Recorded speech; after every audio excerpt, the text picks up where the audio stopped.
Duh, bener-bener nih kejadian satu ini. Kekerasan dalam rumah tangga bukanlah salah satu cara mendidik istri atau anak dengan benar. Seorang ayah asal Ogan Komering Ilir, Sumatera Selatan satu ini, yang seharusnya jadi teladan bagi anak dan istri, malah bertindak kejam.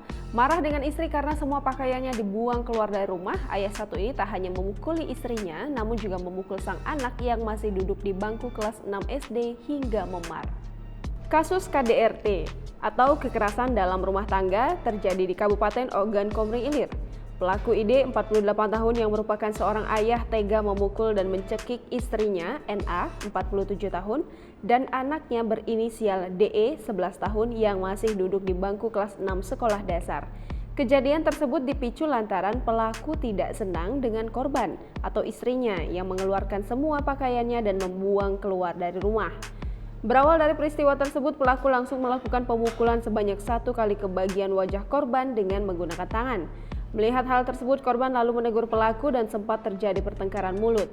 Selanjutnya, pelaku yang tersulut emosi langsung mencekik leher korban dengan tangan kanan yang mengakibatkan korban terjatuh. Masih kata Ilham, kedua korban lantas berteriak meminta tolong didengar tetangganya dan warga langsung menghampiri menegur pelaku. Akibat kejadian itu, korban mengalami luka memar bagian mata sebelah kiri dan telinga sebelah kiri. Selanjutnya, korban berobat ke Puskesmas Pangkalan Lampam dan melaporkannya secara tertulis ke Mapolsek Pangkalan Lampam. Atas laporan tersebut, anggota tim Macan Komring segera menangkap pelaku yang kebetulan sedang pulang ke rumahnya.